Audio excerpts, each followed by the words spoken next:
If you think great music will just sell itself, think again. As indie artists, we can't just wait for our big break, especially when the system is rigged against us. But there is a strategy that the record labels can't stop us from doing that helped me force Spotify to hand me over 100,000 streams in under 90 days. If you've got old songs that are 2 to 5 years old and you want to promote those now and breathe new life into those songs, this video is for you. If you've got a new single, an EP, or an album and you want to launch it correctly the right way, you're not going to want to miss this. My name's Chris, also known as the Artist Manifest. I'm a full-time Christian rock and hip-hop artist, and I write for TV and film with songs in the Super Bowl and the Olympics this year. And we have about 500,000 monthly listeners on Spotify, and I coach artists every single week in our program, Fanbase University. Unfortunately, some of the best songs in the world have never been heard.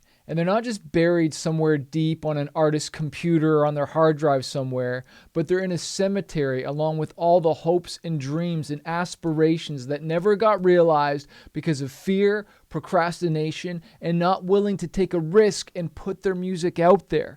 Not only by never releasing and promoting your songs are you robbing yourself from success, but you're also robbing all the listeners out there that can get impacted from your amazing song. Like, you wrote this song to change lives. So now is the time to stop dreaming. Now is the time to stop thinking about it, but now is the time to start taking serious action. And it's time to ship it. It's time to upload that song and share it with the world. You don't need to record another song. You haven't marketed the 10 or 20 or 50 that you've already got out there. So it's time to put down the pen, put down the microphone, and pick up the megaphone, and let's start telling the world about your song. So number one, how I forced Spotify to give me 100,000 streams. So one of the first things that I did, and this was a new strategy, like, we've gone to radio, I've toured, I've played over 1,000 shows on 22 different countries, but I haven't played a show in over 4 years. We do a tiny little bit of radio, but the most marketing I do now is all online, okay? It's doing collaborations with other artists, all kinds of different things. But this specific strategy on how I got 100,000 streams this one way was I created 3 genre-based playlists. Okay, so I make hard rock, and so we've been played on Sirius XM, Octane, and all kinds of radio stations, all that stuff, hard rock. But it also lines up with like the Christian rock, and I also have some hip hop songs that I write for TV and film that lend itself to also Christian hip hop, right? So I made 3 different genre-based playlists. I made one called Best New Metal. I made one called Pray or Die, which is like Christian rock essentials. And then I made one called Best Christian Hip Hop. Now, before I started promoting these playlists and like running ads to them, which is part of the main strategy, but there's also something else I really want you to see, is that I promoted it on social media. It's like I had this new playlist, and so I shared it to my existing following. I emailed my list about it. I did a YouTube post. I did Twitter. I did TikTok. I did Instagram stories, Facebook. Like, I promoted it to all my social media and got that free marketing, right? I even made it my artist pick on Spotify. Now, when it comes to promoting your music, you got to understand the psychology and why sharing a playlist is so much more powerful than saying, go listen to my song. So imagine that like you wanted to share a restaurant with somebody and you're like, yo, I just ate at this pizza place. It's dope. You got to go check it out. That's way more cooler than saying, yo, come and eat at my pizza joint or at my restaurant. Eat the pizza I made, right? Like, that's different, a different conversation, especially like, okay, you got to go see this movie versus come watch the movie I just made and I directed and I'm starring in, right? Well, it's the same thing with our music, where it's way more cooler and less salesy to say, yo, go check out this rock playlist. Go check out this classical playlist for study music. You're going to love it, right? Like, go listen to this music, this playlist, as opposed to, please listen to my song. Please listen to my song. Like, it's a completely different conversation. And so that's why it works so much better when you're like posting it in Reddit groups or Facebook groups, or just sharing it to your social media. Like, it comes off so much less of an ask. You know, same thing with like even a cover song. Like, yo, check out this cover song I did. I did it because this band impacted me so much, and I just kind of wanted to do it as an ode to them. Versus, yo, check out this new cover I did, and da da da da. Like, the way you say things matters, and it comes off so differently. So now that we're promoting it and we have a different psychology of the way we're promoting the playlist, then I started running ads to it. And I was amazed at the difference of response we got in our advertising when we said, hey, go check out this playlist. And sure, that's in the primary text of the ad, but in the headline, it was like, what was the song? Save You by Manifest, or Teardrops by Manifest, whatever the name of your song is, by this artist. Because I had the song in the video ad, like the video ad that we were running. I had my song, obviously, but it was linked to the playlist, and the copy is saying, check out this Christian rock playlist, check out this hard rock playlist, right? Like, that's so less salesy. And so people are like, oh, if they connected with the song, they're going to go check it out. Now, I also found, and we split tested a bunch of stuff, was, do we have the cover of the playlist on there? Do we have my song on there? What works better? Does an image work just with the music? And honestly, we found that having a music video or a performance video of me doing the song versus just the album artwork worked a lot better long term. On the short term, it seemed like just the cover artwork did really well, but the longer we promoted, I found that the video of the actual performance, so people could connect to the song. Now, sometimes certain songs just didn't work, dude. Like, some songs we got a lot, like, they just didn't like the video, they didn't like the song, and so when I'm like, oh, best new metal or Christian rock or hip hop, some people were like hating. Where others, I found certain videos, when the song was right, it took off. And then the comments changed from hate to what's the name of this song? Who is that artist singing this song? What's so many different comments of where can I stream this song? Who is this? And that's when you know you've got something. And when I knew that we had something that was working, that's when we started to scale. So at the beginning, I just started running ads in multiple different countries, and normally Brazil, Philippines, Europe, where it's cheaper, because it's cheaper for those ads there versus running ads in US, Canada, UK, New Zealand, Australia, right? We call those the different tiers: tier 1, tier 2, tier 3 countries, right? So tier 1 are the most expensive, tier 2 are less, and tier 3 are even less, because there's not as much marketing going to those countries. So you can get the eyeballs and the marketing cheaper. And so I wanted to first make sure I had an ad that was working. Like, is this working? Am I getting saves and followers to my playlist? Are there saves and streams going up on my songs? Am I getting comments? I can't just go, who cares if I have $9,000 or whatever my budget is? I don't want to just blow that all away. I want to be strategic. I want to make sure I really actually have an ad that is working.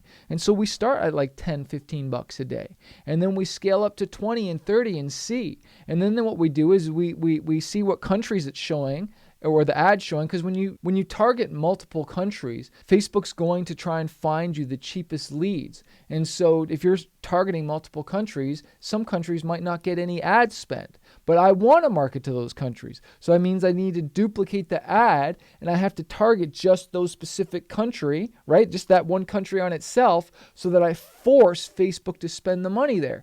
And then so I have maybe one ad set spending $50, another ad set spending $50 a day, and then another one. And that might be $10 a day each, or $20 a day each. You start where you start, but this is how we started to scale up. And what's really interesting, and I shared this in other videos, is that let's just say I got 1,000 streams from me promoting it to that playlist, right? Well, that happened for month 1 and maybe month and a half, but then all of a sudden I saw Spotify's algorithm kicked in. And so I was forcing it to give me 1,000 streams, and then now Spotify's just giving me 1,000 streams on their algorithmic playlist, but then I can also see that my daily saves of that song, meaning fans are listening to the song and they're saving it. Okay, so now I'm getting streams from them. And so this is what a lot of artists don't understand is first you pay, right? And so you pay for those first 1,000 streams, but now you're getting to those 2,000 streams a day. You didn't pay for that other 1,000 because now you're just getting momentum. And I'm noticing the longer I do it, the more algorithmic playlists I trigger, like radio, Discover Weekly. What's really interesting, if you have an artist that's featured on the song, so I love to do primary artist collaborations where we have an artist featured on the song, and so it actually shows up on their profile. So if you go, you'll see the song on their profile, you'll see it on mine, right? And so what happens is you start to promote that song starts to go up the ranks in their top 10 most popular songs on Spotify. So some of the artists that on the songs that I was promoting, it wasn't even in their top 10 when I first started promoting it. But now that I'm promoting it, one artist, it's in their top 5. Another artist, it's in their top 10. So now any marketing, any songs they release, anytime fans go to see their profile, my song that I did our song that I did with them is now going to get extra streams and more streams.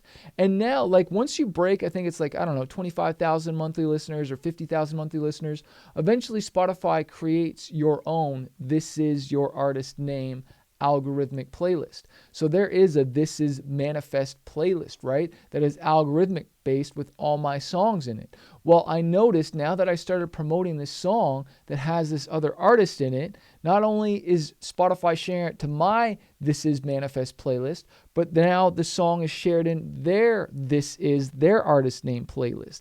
And so this is like a double trifecta here, right? That's just like the impact and the momentum we're getting. And now we're getting streams from all these places because not only am I promoting my song, but I'm promoting a song that has another artist in it. Now, the other thing that we did was I promoted organic content. Like what I actually did was I found a really old post that did really good for me, which had like 10,000 organic streams on it. Well, I took that and I started using that as the ad.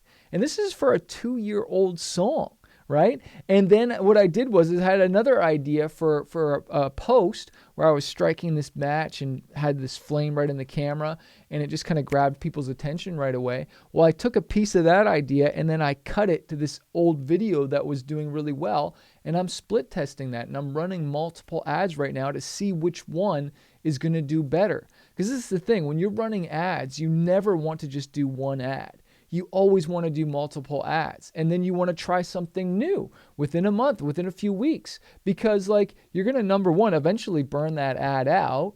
And there's different targeting things you can do, and you can open up the targeting so you're like just targeting the country and let Facebook find all the fans for you, right? And I teach all this stuff in Fanbase University. I'll put the link below this, but there's certain things you got to do to expand your audience because you burn it out, and what happens is your ad cost starts going up, especially when you start spending like $50 to $100 a day. If you haven't broadened the audience and the targeting, you're going to burn out that audience really quickly. And so we start to do this, and all these awesome things start happening. And what I shared in our Playlist Profits course, and that's in the Fanbase University member, is that not only are we promoting the song, now the algorithm is promoting the song. Fans are saving the song, and who knows what they're doing, right? But we can see what they're doing because there's a software called Song Stats that we use sometimes to see the different activity and who's using my songs. And all of a sudden, we start seeing all these fan-generated videos, and we call that user-generated content. Just like how you would, pay an influencer to use your song in a video. Well, now fans are just using the songs automatically. And this one song on Instagram Reels of mine that we've been promoting now has that little fire emoji beside it when you go to choose a song to add to your reel or whatever it is, or in TikTok. Now there's a little fire emoji because it's hot. And that basically means a lot of people are starting to use this song in the video. And what blows me away, and I hope this really encourages you, is that I haven't I've had some virality, but nothing like huge posting on my own page, but I still post because that's where I find the best pieces of content to use in my ads. But where I've really had success going viral on the internet or on social media is because other fans have used my songs. And so not only have I forced Spotify to give me all these streams and get in their algorithm, but now I've kind of want to use forced fans, but I've allowed fans to, I've introduced my music to them, and now they're using it in their videos. But they're not just going to find the music by themselves. We've got to force it to happen. How? By running ads. If you want help with this stuff, join our Fanbase University coaching program. You get our Playlist Profits course and a whole bunch of other training. Plus, I get to speak to you every week just like this over Zoom, answer your questions. You can share your screen. We'll dive into stuff deeper. And it's for beginners. It's for advanced. We help everybody. Nobody gets left behind. Peace.